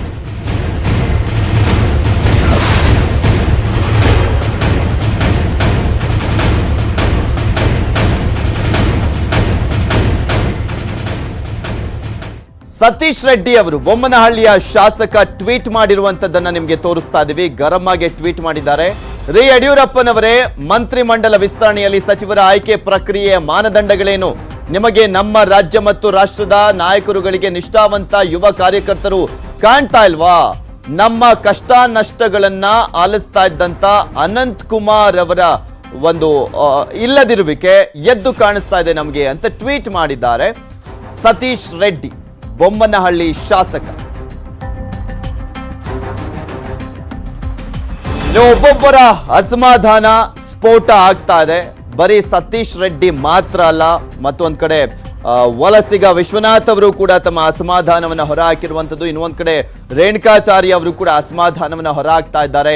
ತಿಪ್ಪಾರೆಡ್ಡಿ ಅವರು ಅಸಮಾಧಾನವನ್ನ ಹೊರಹಾಕಿರುವಂತದ್ದು. ಇನ್ನೊಂದ್ ಕಡೆ ಸುನಿಲ್ ಕುಮಾರ್ ಅವರು ಕೂಡ ಅಸಮಾಧಾನವನ್ನ ಹೊರಹಾಕಿದ್ದಾರೆ. ಯಾರ್ಯಾರಿಗೆ ಸಚಿವ ಸ್ಥಾನ ತುಂಬಾ ನಿರೀಕ್ಷೆಯಲ್ಲಿದ್ದಂಥವರು ಅವರು ಅಸಮಾಧಾನವನ್ನ ಹೊರಹಾಕಿದ್ದಾರೆ. ಮುಖ್ಯಮಂತ್ರಿಗಳ ವಿರುದ್ಧ, ಯಡಿಯೂರಪ್ಪನವರ ವಿರುದ್ಧ ಪ್ರಮುಖವಾಗಿ ಅಸಮಾಧಾನ ಸ್ಫೋಟಗೊಳ್ತಾ ಇದೆ. ಯಾವಾಗ್ಲೂ ಕೂಡ ಅಷ್ಟೇ, ಯಾವ ಸರ್ಕಾರ ಬಂದ್ರೂ ಕೂಡ ಅಷ್ಟೇ, ಜೇನುಗೂಡಿಗೆ ಕೈ ಹಾಕ್ತಂತಾನೆ ಈ ಸಚಿವ ಸಂಪುಟ ವಿಸ್ತರಣೆನೋ ಪುನರ್ರಚನೆನೋ ಅಂತ ಬಂದಂತ ಸಂದರ್ಭದಲ್ಲಿ ಅಸಮಾಧಾನಗೊಳ್ಳುವಂಥದ್ದು ಸಹಜನೇ. ಆದ್ರೆ ಅದನ್ನ ನಿಭಾಯಿಸುವಂತ ರೀತಿ ಇಲ್ಲಿ ಇಂಪಾರ್ಟೆಂಟ್ ಆಗುತ್ತೆ. ನೋಡ್ಬೇಕು ಯಾವ ರೀತಿಯಾಗಿ ಇದನ್ನ ಯಡಿಯೂರಪ್ಪನವರು ಈ ಶಾಸಕರನ್ನ ಸಮಾಧಾನ ಪಡಿಸುವಂತ ಕೆಲಸವನ್ನ ಮಾಡಲಿದ್ದಾರೆ ಅಂತ. ಯಾಕೆಂದ್ರೆ ಇಲ್ಲಿ ಪ್ರಮುಖವಾಗಿ ಸಂಪುಟ ವಿಸ್ತರಣೆ ಅನ್ನುವಂಥದ್ದು ಎಷ್ಟರ ಮಟ್ಟಿಗೆ ಸವಾಲಾಗಿತ್ತು, ಅಷ್ಟರ ಮಟ್ಟಿಗೆನೆ ಈ ಉಳಿದಂತವರನ್ನ ಸಮಾಧಾನ ಪಡಿಸುವಂಥದ್ದು ಕೂಡ ಸವಾಲಿನ ವಿಚಾರವಾಗಿರುವಂಥದ್ದು. ಅದರಲ್ಲೂ ಸ್ಪೆಷಲಿ ಬಿಜೆಪಿ ಸರ್ಕಾರ ಇದ್ದಂತ ಸಂದರ್ಭದಲ್ಲಿ ನೀವು ಗಮನಿಸಿದೀರಾ, 2008ರಲ್ಲಿ ಬಿಜೆಪಿ ಸರ್ಕಾರ ಬಂದಂತ ಸಂದರ್ಭದಲ್ಲಿ ಯಾವ್ಯಾವ ರೀತಿಯಾಗಿ ರೆಸಾರ್ಟ್ ರಾಜಕಾರಣಗಳೆಲ್ಲವೂ ಕೂಡ ನಡೆದಿತ್ತು. ಗುಂಪು ಗುಂಪುಗಳಾಗಿ ಶಾಸಕರನ್ನ ಕರೆದುಕೊಂಡು ಹೋಗಲಾಗಿತ್ತು. ಬ್ಲಾಕ್ ಮೇಲ್ ತಂತ್ರಗಳೆಲ್ಲವನ್ನೂ ಕೂಡ ನೀವು ಗಮನಿಸಿದ್ರಿ. ಇದೆಲ್ಲವೂ ಕೂಡ ಆಗಿತ್ತು. ಮತ್ತೊಮ್ಮೆ ಅದೇ ರೀತಿಯಾಗಿ ಆಗುವಂತ ಲಕ್ಷಣಗಳಂತೂ ಕಾಣಿಸ್ತಾನೆ ಇದಾವೆ. ಬಟ್ ಅದಾಗೋದಕ್ಕೂ ಮುಂಚೆನೆ ಯಡಿಯೂರಪ್ಪನವರು ಇವರನ್ನ ಸಮಾಧಾನ ಪಡಿಸುವಂತ ಕೆಲಸವನ್ನ ಮಾಡಬೇಕಾಗಿದೆ. ಯಾಕೆಂದ್ರೆ ಬಹಿರಂಗವಾಗಿನೇ ಶಿಸ್ತಿನ ಪಕ್ಷದ ಶಾಸಕರು ತಮ್ಮ ಅಸಮಾಧಾನವನ್ನ ವ್ಯಕ್ತಪಡಿಸ್ತಾ ಇದ್ದಾರೆ. ಶಿಸ್ತಿನ ಪಕ್ಷ ಅಂತ ಹೇಳಿಕೊಳ್ಳುವಂತ ಬಿಜೆಪಿ ನಾಯಕರ ಪಕ್ಷದ ಶಾಸಕರೇ ಈಗ ಅಸಮಾಧಾನವನ್ನ ವ್ಯಕ್ತಪಡಿಸ್ತಾ ಇರುವಂತದ್ದು. ನಳಿನ್ ಕುಮಾರ್ ಕಟೀಲ್ ಅವರು ಹೇಳಿದ್ರು, ಯಾರಿಗೆ ಸಚಿವ ಸ್ಥಾನವನ್ನ ಕೊಡ್ತಾರೆ ಅದು ಯಡಿಯೂರಪ್ಪನವರ ಪರಮಾಧಿಕಾರ.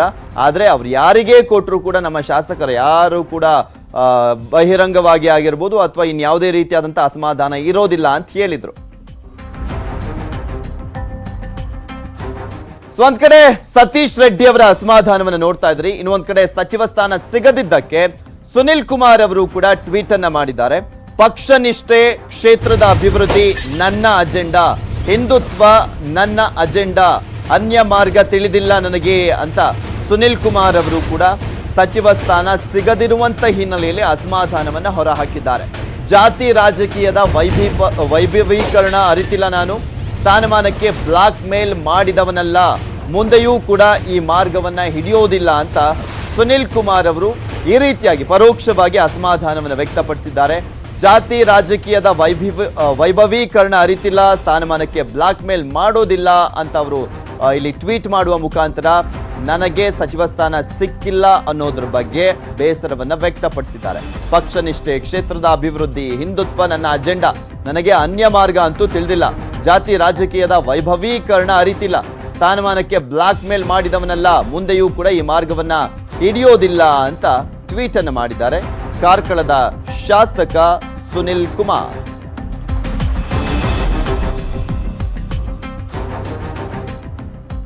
ಸಚಿವ ನಾಗೇಶ್ಗೆ ಕೋಕ್ ಕೊಟ್ಟಿದ್ದಕ್ಕೆ ಬೇಸರವನ್ನು ವ್ಯಕ್ತಪಡಿಸಿದ್ದಾರೆ. ನಾಗೇಶ್ ಬೆಂಬಲಕ್ಕೆ ನಿಂತಿದ್ದಾರೆ ಆಪ್ತ ಸಚಿವರು ಸೋಮಶೇಖರ್, ಶಿವರಾಮ್ ಹೆಬ್ಬಾರ್, ಗೋಪಾಲಯ್ಯ ಬ್ಯಾಟಿಂಗ್ ಮಾಡ್ತಾ ಇದ್ದಾರೆ ನಾಗೇಶ್ ಪರವಾಗಿ. ಸಚಿವ ನಾಗೇಶ್ಗೆ ಸಂಪುಟದಿಂದ ಕೊಡಲಾಗಿರುವಂಥದ್ದು. ಅದನ್ನ ಬಹಿರಂಗವಾಗಿ ಯಡಿಯೂರಪ್ಪನವರೇ ಹೇಳಿದ್ದಾರೆ. ಇವರ ಪರವಾಗಿ ಸೋಮಶೇಖರ್, ಎಸ್ ಟಿ ಸೋಮಶೇಖರ್, ಶಿವರಾಮ್ ಹೆಬ್ಬಾರ್, ಗೋಪಾಲಯ್ಯ ಅವರು ಬ್ಯಾಟಿಂಗ್ ಮಾಡ್ತಾ ಇದ್ದಾರೆ. ನಾಗೇಶ್ ಪರವಾಗಿ ಸಚಿವ ನಾರಾಯಣಗೌಡ ಕೂಡ ಬ್ಯಾಟಿಂಗ್ ಮಾಡ್ತಾ ಇರುವಂಥದ್ದು. ಹೊರಗೆ ಏನು ಮಾತನಾಡಬೇಡಿ ಅಂತ ಸೂಚನೆಯನ್ನ ಕೊಡಲಾಗಿದೆ. ನಾಗೇಶ್ಗೆ ಡಿಸಿಎಂ ಅಶ್ವಥ್ ನಾರಾಯಣ ಸೂಚನೆಯನ್ನ ಕೊಟ್ಟಿದ್ದಾರೆ. ತೀವ್ರ ಬೇಸರದಿಂದಲೇ ಕ್ಯಾಬಿನೆಟ್ ಮುಗಿದ ಬಳಿಕ ಹೊರ ಬಂದಿದ್ದಾರೆ ನಾಗೇಶ್ ಅವರು. ಸಚಿವ ನಾಗೇಶ್ಗೆ ಸಿಎಂ ಸಮಾಧಾನ ಮಾಡಿದ್ದಾರೆ. ಸಚಿವ ನಾಗೇಶ್ಗೆ ಕೊಡಲಾಗಿದೆ. ಸಚಿವ ಸ್ಥಾನದಿಂದ ಕೈ ಬಿಡಲಾಗಿದೆ. ಮೊಟ್ಟ ಮೊದಲ ಸಚಿವ ಈ ಸರ್ಕಾರ ಬಂದ ನಂತರ ಕೈ ಬಿಡಲಾಗಿರುವಂತ ಸಚಿವ ಅಂದ್ರೆ ಆ ಒಂದು ಸಚಿವ ಸಂಪುಟದಿಂದ ಕೊಡಲಾಗಿರುವಂತ ಸಚಿವ ಅಂದ್ರೆ ಅದು ನಾಗೇಶ್ ಅವರು.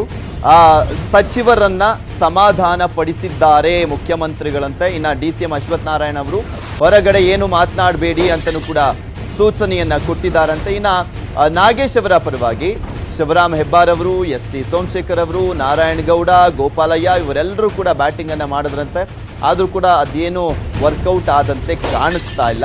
ಒಟ್ಟಿನಲ್ಲಿ ಕ್ಯಾಬಿನೆಟ್ ಸಭೆಯಂತೂ ಮುಗ್ದಾಗೋಯ್ತು. ಆ ಕ್ಯಾಬಿನೆಟ್ ಸಭೆನೇ ಕೊನೆಯ ಕ್ಯಾಬಿನೆಟ್ ಸಭೆ ಆದಂತೆ ಕಾಣಿಸ್ತಾ ಇದೆ. ನಾಗೇಶ್ ಅವರ ವಿಚಾರಕ್ಕೆ ಸಂಬಂಧಪಟ್ಟಂತೆ ನೋಡೋದಾದ್ರೆ ಮುಂದೆ ಅವಕಾಶ ಕೊಡ್ತಾರೋ ಏನೋ ಗೊತ್ತಿಲ್ಲ.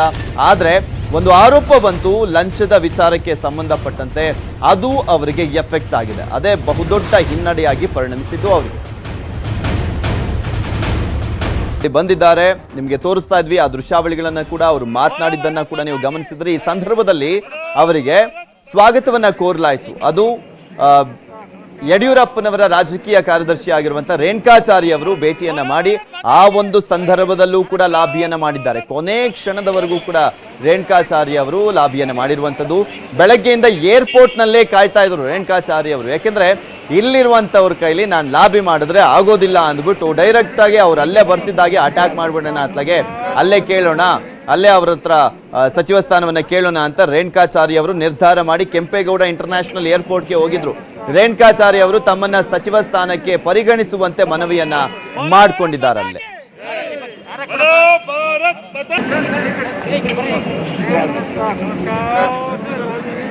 ಸಚಿವ ಸ್ಥಾನ ಬೇಡಿಕೆ ಇದ್ದಿಲ್ಲ. ಸಹಜವಾಗಿ ನಮ್ಮ ರಾಜ್ಯದ ಪ್ರಧಾನ ಕಾರ್ಯದರ್ಶಿಗಳು ಮತ್ತು ನಮ್ಮ ರಾಜ್ಯದ ಉಸ್ತುವಾರಿಗಳು ಭೇಟಿ ಮಾಡಿದ್ದೀನಿ. ನಾನು 3 ಬಾರಿ ಶಾಸಕರಾಗಿದ್ದೀನಿ, 1 ಬಾರಿ ಮಂತ್ರಿಯಾಗಿ ಕೆಲಸ ಮಾಡಿದ್ದೀನಿ. ಈಗ ಪೊಲಿಟಿಕಲ್ ಸೆಕ್ರೆಟರಿ ಅಂತ ಹೇಳಿದ್ದೀನಿ. ಸೌಜನ್ಯದ ಭೇಟಿ, ಅವ್ರನ್ನ ಸ್ವಾಗತ ಮಾಡ್ಕೊಂಡೆ. ಅದು ಬಿಟ್ಟರೆ ಅವಕಾಶ ಕೊಡಿ ಅಂತ ಕೇಳಿ ಸತ್ಯ. ಏನು ಹೇಳಿದ್ರು ಸರ್?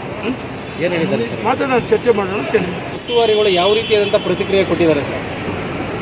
ಉಸ್ತುವಾರಿಗಳು ಭಾಳ ಚೆನ್ನಾಗಿ ನಮ್ಮವ್ರ ಮಧ್ಯೆ ಮಾತುಕತೆ ಆಯಿತು, ಚರ್ಚೆ ಆಯಿತು.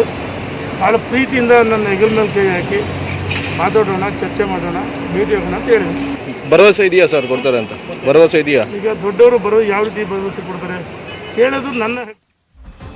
7 ಜನರಿಗೆ ಮಂತ್ರಿ ಸ್ಥಾನ ಅಂತೂ ಫಿಕ್ಸ್ ಆಗಿದೆ. ಯಡಿಯೂರಪ್ಪನವರೇ ಹೇಳಿದ್ದಾರೆ ಅವರ ಹೆಸರುಗಳನ್ನ. ಸಂಪುಟ ಸೇರ್ಲಿರುವಂತ ಭಾವಿ ಸಚಿವರು ಏನ್ ಹೇಳಿದ್ರು ಅಂತ ಕೇಳ್ಕೊಂಬರೋಣ.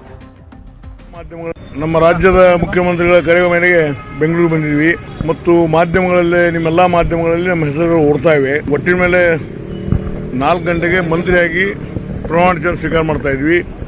ಮುಖ್ಯಮಂತ್ರಿಗೆ ಭೇಟಿಯಾಗಿ ಹೋಗ್ತಾ ಇದ್ದೀನಿ. ಇದು ಮುಗಿದ ತಕ್ಷಣ ನಾನು ಪ್ರಮಾಣ ವಚನ ಡೀಟೇಲ್ ಆಗಿ ಪ್ರೆಸ್ ಮಾತಾಡ್ತೀನಿ. 4 ಗಂಟೆಗೆ ಪ್ರಮಾಣ ವಚನ ಕನ್ಫರ್ಮ್ ಅಂತ ಹೇಳಿದ್ದಾರೆ ಸರ್. ಅದು ಪಕ್ಷದ ಆಂತರಿಕ ವಿಷಯ. ನನಗೆ 4 ಗಂಟೆಗೆ ಪ್ರಮಾಣ ವಚನ ಇದೆ ಅಂತ ಹೇಳಿದ್ದಾರೆ, ನಾನು ಹೊಂಟಿದ್ದೀನಿ. ನನಗೆ ಏನು ಮಾಡಿದಾರೆ ನಾನು ಹೇಳ್ತಾ ಇದ್ದೀನಿ. ಎಲ್ಲ ಕೆಲವರು ಮಾಡಿದ್ದು ನನಗೆ ಗೊತ್ತಿಲ್ಲ. ನನಗೆ ಬರ್ಲಿಕ್ಕೆ ಹೇಳಿದ್ದಾರೆ, ಬಂದಿದ್ದೀನಿ. ಮುಖ್ಯಮಂತ್ರಿಗೆ ಭೇಟಿ ಆಗ್ತೀನಿ, ಪ್ರಮಾಣ ವಚನ ಕೊಟ್ಟರೆ ತಗೋತೀನಿ, ಕೊಡದಿದ್ರೆ ಬಿಡ್ತೀನಿ. ನಾನು ಆಶಾವಾದಿ, ಹುಟ್ಟಿನಿಂದ ಆಶಾವಾದಿ. ಇವತ್ತು 60 ವರ್ಷ ಹುಟ್ಟಿನಿಂದ ಆಶಾವಾದಿ ಇದ್ದೀನಿ. ಮಂತ್ರಿ 8 ಬಾರಿ MLA ಆಗಿದ್ದೀನಿ, ಮಂತ್ರಿ ಆಗೇ ಆಗ್ತೀನಿ. MLA ಫಸ್ಟ್ ಬೇಸಿದ ಮೇಲೆ ಮಂತ್ರಿ ಹಾಕೊಂಡು ಆಸೆ, ಅದಾದಮೇಲೆ ಮುಖ್ಯಮಂತ್ರಿ ಆಗೋಣ ಆಸೆ. ಅದು ಆಸೆ ಅನಿವಾರ್ಯ. ಹಾಗಾಗಿ ಮಂತ್ರಿಯಾಗಿ ಇವತ್ತು ಪ್ರಮಾಣಕ್ಕೆ ಕರೆದಿದ್ದಾರೆ, ನಾನು ಹೋಗ್ತಾ ಇದ್ದೀನಿ. ತಾಳಿದವನು ಬಾಳೆನು ಅಂತ ಗಾದೆ ಮಾತಿನ ಹಿನ್ನೆಲೆ ಒಳಗೆ ಮೊದಲೇ ಸಲ ಈ ಮಂತ್ರಿಮಂಡಲ ವಿಸ್ತರಣೆ ಮಾಡೋದ್ರಲ್ಲಿ ನಮ್ಮ ಹೆಸರು ಇದೆ ಅನ್ನುವಂಥದ್ದು ಬರ್ತಾ ಇತ್ತು. ಅದೇ ಸಾಕಷ್ಟು ಜನ ಕೇಳಿದ್ರು ನಿಮ್ದು ಯಾಕೆ ಡ್ರಾಪ್ ಆಯಿತು ಅನ್ನೋಂಥದ್ದು. ನಾನು ಹೇಳಿದೆ, ನಮಗಿಂತನೂ ಹಿರಿಯರಿದ್ದಾರೆ, ಎಲ್ಲರಿಗೂ ಅವಕಾಶ ಸಿಗಬೇಕು. ಮತ್ತು ಮುಂದೆ ಒಂದು ದಿನ ಪಕ್ಷದಲ್ಲಿ ದುಡಿದಿರುವಂಥವ್ರಿಗೆ, ಪಕ್ಷದ ಹೆಸರು ತರುವಂಥವ್ರಿಗೆ ಒಂದು ನ್ಯಾಯವನ್ನು ಒದಗಿಸಿ ಜವಾಬ್ದಾರಿಯನ್ನು ಕೊಡ್ತಾರೆ ಅನ್ನುವಂಥ ಭಾವನೆ ನಮ್ಮಲ್ಲಿತ್ತು. ಅದರ ಪ್ರಕಾರ ನಮ್ಮ ಗೌರವಾನ್ವಿತ ಮುಖ್ಯಮಂತ್ರಿಗಳು, ಪಕ್ಷದ ಅಧ್ಯಕ್ಷರು, ಹಿರಿಯರು, ಪರಿವಾರದ ಹಿರಿಯರು ಎಲ್ಲರೂ ಸೇರಿ ಆಶೀರ್ವಾದ ಮಾಡಿದ್ದಾರೆ. ಇದು ನಿಶ್ಚಿತವಾಗಿಯೂ ಸಹಿತ ಯಾವುದೇ ಇಲಾಖೆ ಕೊಟ್ಟರೂ ಸಹಿತ ಆ ಇಲಾಖೆಗೆ ಮತ್ತು ಸರ್ಕಾರಕ್ಕೆ, ಪಕ್ಷಕ್ಕೆ ಒಂದು ಒಳ್ಳೆಯ ಹೆಸರನ್ನು ತರುವಂಥದ್ರ ಕಡೆ 24/7 ಕೆಲಸ ಮಾಡಲಿಕ್ಕೆ ನಾನು ಸಿದ್ಧ ಇದ್ದೇನೆ. ನೀವು ಸಂಜೆ ಪ್ರಮಾಣವಚನ ಸ್ವೀಕಾರ ಮಾಡ್ತೀವಿ. ಮೋಸ್ಟ್ಲಿ ನಮ್ಮದು ಬರ್ತಾ ಇದೆ. ತಾಳಿದವನು ನಿನ್ನೆ ಸಾಯಂಕಾಲ ನಾನು ಮಾನ್ಯ ಮುಖ್ಯಮಂತ್ರಿಗಳನ್ನು ಭೇಟಿ ಮಾಡಿದ್ದೆ. ಮುಖ್ಯಮಂತ್ರಿಗಳು ಹೇಳಿದ್ದಾರೆ ಇವತ್ತು 3 ಗಂಟೆಗೆ ರಾಜಭವನಕ್ಕೆ ಬರಲಿಕ್ಕೆ ಹೇಳಿದ್ದಾರೆ. ಹಾಗಾಗಿ ನನಗೆ ಸಚಿವ ಸ್ಥಾನ ಸಿಗುತ್ತೆ ಅನ್ನೋ ಒಂದು ಭರವಸೆ ಇದೆ. ಅಧಿಕೃತವಾಗಿ ಆಹ್ವಾನ ಬಂದಿದೆ. ಕಳೆದ ಬಾರಿನೇ ನಾನು ಸಚಿವನಾಗಬೇಕಾಗಿತ್ತು. ಹೈಕಮಾಂಡ್ ಕೂಡ ಹಸಿರು ನಿಶಾನೆ ತೋರಿಸಿತ್ತು. ಮಾನ್ಯ ಮುಖ್ಯಮಂತ್ರಿಗಳು ಕೂಡ ಹೇಳಿದರು. ಕೊನೆ ಹಂತದಲ್ಲಿ ನನಗೆ ಅವಕಾಶ ಸಿಕ್ಕಿರಲಿಲ್ಲ. ಈಗ ಹೈಕಮಾಂಡು ಮತ್ತು ಮಾನ್ಯ ಮುಖ್ಯಮಂತ್ರಿಗಳು ಮನಸ್ಸು ಮಾಡಿದ್ದಾರೆ ಅಂತ ಅನಿಸುತ್ತೆ. ಹೇಳಿದ್ದಾರೆ, ಫೋನ್ನಲ್ಲೂ ಹೇಳಿದ್ದಾರೆ, ನಿನ್ನೆ ಭೇಟಿಯಾದಾಗಲೂ ಹೇಳಿದ್ದಾರೆ, ಭರವಸೆ ಕೊಟ್ಟಿದ್ದಾರೆ. 3 ಗಂಟೆಗೆ ಬರಲಿಕ್ಕೆ ಹೇಳಿದ್ದಾರೆ. ನಾನು ಯಾವುದೇ ರೀತಿಯ ಪರ ವಿರೋಧ ಹೇಳಿಕೆಗಳನ್ನು ಹೇಳೋದಿಲ್ಲ, ಕಾಂಟ್ರವರ್ಸಿ ಮಾಡ್ಕೊಳ್ಳೋದಿಲ್ಲ. ಮೊದಲೇ ನನ್ನ ಮಾತುಗಳಂದರೆ ಕಾಂಟ್ರವರ್ಸಿ ಆಗುತ್ತೆ. ಪಕ್ಷದ ಹೈಕಮಾಂಡ್ ನನಗೆ ಕೊಟ್ಟಿರ್ತಕ್ಕಂಥ ಅವಕಾಶವನ್ನು ನಾನು ಸದುಪಯೋಗ ಪಡಿಸ್ತೀನಿ. ರಾಜ್ಯಕ್ಕೆ ಒಂದಷ್ಟು ಪರಿಣಾಮಕಾರಿಯಾಗಿ ಕೆಲಸ ಮಾಡ್ತೀನಿ ಅನ್ನೋ ಒಂದು ಭರವಸೆ ಇದೆ. ಹಿಂದೆನೂ ಕೂಡ ನಾನು BJP ಸರ್ಕಾರದಲ್ಲಿ ಸಚಿವನಾಗಿ ಕೆಲಸ ಮಾಡಿದ್ದೀನಿ. ಹಾಗಾಗಿ ನನಗೇನು ಭಾಳ ಇದರಲ್ಲೇನು ವಿಶೇಷತೆ ಅಂತ ಅನಿಸೋದಿಲ್ಲ. ನಾನು ಇದೊಂದು ಜವಾಬ್ದಾರಿ ಸ್ಥಾನ ಅಂತ ಅನ್ಕೋತೀನಿ. ನನಗೆ ಅವಕಾಶ ಸಿಕ್ಕಿದ್ರೆ ಕೆಲಸ ಮಾಡ್ತೀನಿ. ನಿನ್ನೆ ಸಾಯಂಕಾಲ ನಾನು ಮಾನ್ಯ ಮತ್ತೊಬ್ಬರು ಭಾವಿ ಸಚಿವ ಶಂಕರ್ ಅವರ ಜೊತೆ ನಮ್ಮ ಪ್ರತಿನಿಧಿ ಹರ್ಷವರ್ಧನ್ ಮಾತನಾಡಿಸಿದ್ದಾರೆ. ಅವರನ್ನ ಏನ್ ಮಾತನಾಡಿದ್ರು ನೋಡೋಣ. ಇವತ್ತು ಸಚಿವ ಸಂಪುಟ ವಿಸ್ತರಣೆ ಆಗ್ತಾ ಇದೆ. ಈ ಬಗ್ಗೆ ಮಾತಾಡೋಕೆ ನಮ್ಮ ಜೊತೆ ಶಂಕರ್ ಅವರು ಇದ್ದಾರೆ. ಬನ್ನಿ ಮಾತಾಡೋಣ. ಸರ್, ನಿಮಗೆ ಎಷ್ಟು ಗಂಟೆ ಕರೆ ಬಂತು? CM ಖುದ್ದು ಕರೆ ಮಾಡಿದ್ರೆ? ಸಂಜೆ ಸುಮಾರು 8:15 ನಿನ್ನೆ ರಾತ್ರಿ ಅಲ್ಲಿಂದ ಮಾಹಿತಿ ತಗೊಂಡಿದ್ದಾರೆ. ಇನ್ನೇನು ಪಟ್ಟಿ ಬಿಡುಗಡೆ ಮಧ್ಯಾಹ್ನ ಮಾಡ್ತೀನಿ ಅಂತಂದ್ರೆ ಮಾಡ್ತಾರೆ ಅಂತಕ್ಕಂಥ ವಿಶ್ವಾಸ ಇದೆ. ಅಂದ್ರೆ ಅಫಿಷಿಯಲ್ ಆಗಿ ನಿಮ್ಮ ಹೆಸರು ಇನ್ನೂ ಹೇಳಿಲ್ಲ ಅಥವಾ? ಅವರು ಹೇಳಿದಾರಲ್ಲ, ಮಾಧ್ಯಮದಲ್ಲಿ ತಾವೇ ತೋರಿಸ್ತಾ ಇದ್ರು ಮಧ್ಯಾಹ್ನ 12 ಗಂಟೆಗೆ ಪಟ್ಟಿ ಬಿಡುಗಡೆ ಅಂತಕ್ಕಂಥದ್ದು. ಪಟ್ಟಿ ಬಿಡುಗಡೆ ಆಗದೆ ನಾನು ಹೇಳೋದು ಸರಿಯಲ್ಲ. 100% ಮಾನ್ಯ ಮುಖ್ಯಮಂತ್ರಿ ಸಾಕಷ್ಟು ಸರಿ ಹೇಳಿದ್ದಾರೆ. ಅವ್ರ ಮೇಲೆ ವಿಶ್ವಾಸ ಇದೆ, ಮಾಡ್ತಾರೆ. ಸರ್, ಯಾವ ಖಾತೆ ಕೊಟ್ಟರೆ ನಾನು ಸಮರ್ಥವಾಗಿ ಮಾಡ್ತೀನಿ ಅನ್ನೋ ಥರ ಏನಾದರೂ ನಿಮಗೆ ಇದೆಯಾ? ಈಗ ನಾವು ಖಾತೆ ಮಾನ್ಯ ಮುಖ್ಯಮಂತ್ರಿಗಳಿದ್ರು ಹೇಳಿರ್ತಕ್ಕಂಥದ್ದು, ನೀವು ಒಳ್ಳೆ ಖಾತೆ ಕೊಡ್ತೀನಿ ಅಂತಕ್ಕಂಥದ್ದು. ಇನ್ನೂ ಆಗಲಿ, ಈಗ ಮಂತ್ರಿಮಂಡಲ ಆದಮೇಲೆ ಖಾತೆ ಹಂಚತಕ್ಕಂಥದ್ದು. ಅವರು ಏನು ಒಳ್ಳೆ ಖಾತೆ ಕೊಡ್ತಾರೋ ಅದನ್ನು ಮಾಡ್ತೀನಿ ನಾನು. ಸರ್, ಈಗ ಸಚಿವ ಸ್ಥಾನ ಸಿಗ್ತಾ ಇದೆ, ಹೇಗನ್ನಿಸ್ತಾ ಇದೆ? ಈಗ ನಾವು ಭಾಳಷ್ಟು ಸರಿ ಹೇಳಿದ್ದೀನಿ, 2 ಬಾರಿ ಮಂತ್ರಿ ಇದ್ದವನು. ಯಾಕೆ ಈ ನಮ್ಮ ತಾಲೂಕಿನ ಜನರ ಆಶೀರ್ವಾದದಿಂದ ತಾಲೂಕಿಗೆ ಇವತ್ತು ಒಳ್ಳೆಯದಾಗಬೇಕು, ಮತ್ತು ನಾನು ಕೊಡ್ತಕ್ಕಂಥ ಖಾತೆಯಲ್ಲಿ ಉತ್ತಮ ಕೆಲಸ ಮಾಡಬೇಕು. ಇದು ನನ್ನ ಉದ್ದೇಶ. ಖುಷಿ ಅನ್ನೋದಕ್ಕಿಂತ ಹೆಚ್ಚಾಗಿ ಈಗಾಗಲೇ ಸಾಕಷ್ಟು ನಾವು ಸಮಯ 2.5 ವರ್ಷ ಆಗ್ಬಿಟ್ಟಿದೆ. ಕೇವಲ 8 ತಿಂಗಳಷ್ಟೇ ನಾನು ಒಂದು ಬಾರಿ 6 ತಿಂಗಳು ಮಂತ್ರಿ ಆಗಿದ್ದೆ. ಇನ್ನೊಂದು ಬಾರಿ ಕೇವಲ 15-20 ದಿವಸ ಇದ್ದೆ. ಅಷ್ಟರಲ್ಲಿ 2 ಬಾರಿ ಇಂಥ ಖಾತೆಗಳಿದ್ದರೂ ಕೂಡ ನಾನು ಬಿಟ್ಟು ಸರ್ಕಾರ ತರಬೇಕು, ನಮ್ಮ ಸಮ್ಮಿಶ್ರ ಸರ್ಕಾರನ ನಾವು ತೆಗೆದು ಕೇಂದ್ರದಲ್ಲಿ ರಾಜ್ಯದಲ್ಲಿ ಒಂದೇ ಸರ್ಕಾರ ಇದ್ದರೆ ರಾಜ್ಯದ ಜನತೆಗೂ ಮತ್ತು ನಮ್ಮ ತಾಲೂಕಿಗೂ ಒಳ್ಳೆ ಕೆಲಸ ಮಾಡ್ಬೋದು ಅಂತಕ್ಕಂಥ ಮಹದಾಸೆಯಿಂದ ನಾವೆಲ್ಲ 17 ಜನ ಶಾಸಕರು ರಾಜೀನಾಮೆ ಕೊಟ್ಟು ಇವತ್ತು ಕೇಂದ್ರದಲ್ಲೂ BJP ಸರ್ಕಾರ ಇದೆ, ರಾಜ್ಯದಲ್ಲೂ BJP ಸರ್ಕಾರ ಇದೆ. ಹಾಗಾಗಿ ಇವತ್ತು ನಿರೀಕ್ಷೆ ಭಾಳಷ್ಟಿದೆ. ಈ ಕೊರೋನಾ ಅಂತಕ್ಕಂಥ ಬಂದ ಮೇಲೆ ಅಭಿವೃದ್ಧಿಗಳು ಭಾಳ ಕುಂಠಿತ ಆಗಿದ್ದವು ಇಡೀ ಪ್ರಪಂಚದಲ್ಲಿ. ಈಗ ಮೊನ್ನೆ ಮುಖ್ಯಮಂತ್ರಿಗಳು ತಡವಾದರೂ ಕೂಡ ಅವರು ಕೊಟ್ಟ ಮಾತಿನಂತೆ ಇವತ್ತು ಏನು ಮಂತ್ರಿಗಳನ್ನ ಮಾಡ್ತಕ್ಕಂಥದ್ದು ಪ್ರಕ್ರಿಯೆಯನ್ನು ತಗೊಂಡಿದ್ದಾರೆ. ಕೇಂದ್ರ ನಾಯಕರು ಕೂಡ ಇದಕ್ಕೆ ಒಪ್ಪಿಗೆ ಕೊಟ್ಟು ಇವತ್ತು ಏನು ಸಂಪುಟ ಪುನರ್ರಚನೆ ಅಥವಾ ವಿಸ್ತರಣೆ ಇವತ್ತು ಸಂಜೆ ಆಗುತ್ತೆ. ಆ ಮುಖೇನ ನಾವು ನೂತನವಾಗಿ ಆಗ್ತಕ್ಕಂಥ ಸಚಿವರು ಮತ್ತು ಮುಖ್ಯಮಂತ್ರಿಗಳು ಏನು ಹಿಂದೆ ಇರ್ತಕ್ಕಂಥ ಸಚಿವರ ತಂಡ ಎಲ್ಲರೂ ಈ ರಾಜ್ಯದ ಅಭಿವೃದ್ಧಿಗೆ ನಮ್ಮ ತಾಲೂಕಿನ ಅಭಿವೃದ್ಧಿಗೆ ನಾವು ಹೆಚ್ಚಿನ ಕೆಲಸ ಮಾಡಲಿಕ್ಕೆ ನಮಗೊಂದು ಅವಕಾಶ ಆಗುತ್ತೆ. Thank you sir. ಇವಿಷ್ಟು ಶಂಕರ್ ಅವರ ಮಾತು. ಕ್ಯಾಮರಾ ಪರ್ಸನ್ ಯೋಗೇಶ್ ಜೊತೆ ಹರ್ಷವರ್ಧನ್, ನ್ಯೂಸ್ 18 ಕನ್ನಡ, ಬೆಂಗಳೂರು. ಮತ್ತೊಬ್ರು 6 ಬಾರಿ ಶಾಸಕರಾಗಿರುವಂತ ಎಸ್ ಅಂಗಾರ ಅವರಿಗೂ ಕೂಡ ಮಂತ್ರಿಗಿರಿ ಫಿಕ್ಸ್ ಆಗಿದೆ. ಯಡಿಯೂರಪ್ಪನವರು ಕೂಡ ಅವರ ಹೆಸರನ್ನ ಹೇಳಿದ್ದಾರೆ. ಎಸ್ ಅಂಗಾರ ಅವರು ಹಾಗಾದ್ರೆ ಏನ್ ಹೇಳಿದ್ರು ನೋಡೋಣ. ಕೊನೆಗೂ ಮುಖ್ಯಮಂತ್ರಿ ಬಿ ಎಸ್ ಯಡಿಯೂರಪ್ಪನವರು ಸಂಪುಟ ವಿಸ್ತರಣೆಯನ್ನು ಮಾಡ್ತಿದ್ದಾರೆ. ಆದರೆ ಈ ಬಾರಿ ಪ್ರಮುಖವಾಗಿ ಮಂಗಳೂರಿನ ಭಾಗಕ್ಕೆ ಪ್ರಾಮುಖ್ಯತೆಯನ್ನು ಕೊಡ್ತಾ ಇರುವಂತದ್ದು. ಪ್ರಮುಖವಾಗಿ ಎಸ್ ಅಂಗಾರ ಏನಿದ್ದಾರೆ ಅವರಿಗೆ ಸಚಿವ ಸ್ಥಾನ ಕೊಡೋದಕ್ಕೆ ಈಗಾಗಲೇ ಮುಖ್ಯಮಂತ್ರಿಗಳು ತೀರ್ಮಾನವನ್ನು ಮಾಡಿದ್ದಾರೆ. ಈಗ ಸ್ವತಃ ನಮ್ಮ ಜೊತೆಗೆ ಎಸ್ ಅಂಗಾರ ಅವರು ಇದ್ದಾರೆ. ಸರ್, ಮೊದಲನೇದಾಗಿ ಕಂಗ್ರಾಚುಲೇಷನ್, ಮುಖ್ಯಮಂತ್ರಿಗಳು ಕರೆ ಮಾಡಿದ್ರ ಬನ್ನಿ ರಾಜಭವನಕ್ಕೆ ಅನ್ನುವಂಥದ್ದು. ಸರಿ, ಧನ್ಯವಾದಗಳು ತಮಗೆ. ಮುಖ್ಯಮಂತ್ರಿಯವರು ಮೊನ್ನೆ ಫೋನ್ ಮಾಡಿ ನನಗೆ 2 ದಿನ ಇಲ್ಲಿ ಉಳ್ಕೊಳ್ಬೇಕು ಅಂತ ಹೇಳಿದ್ದಾರೆ. ಆ ಪ್ರಕಾರ ನಾನು ಬಂದಿದ್ದೇನೆ ಇವತ್ತು. ಸರ್, ಯಾವ ಆಧಾರದ ಮೇಲೆ ನಿಮ್ಮನ್ನ ಮುಖ್ಯಮಂತ್ರಿಗಳು ಸಂಪುಟಕ್ಕೆ ಪರಿಗಣಿಸಿದ್ದಾರೆ ಅನ್ನುವಂಥದ್ದು?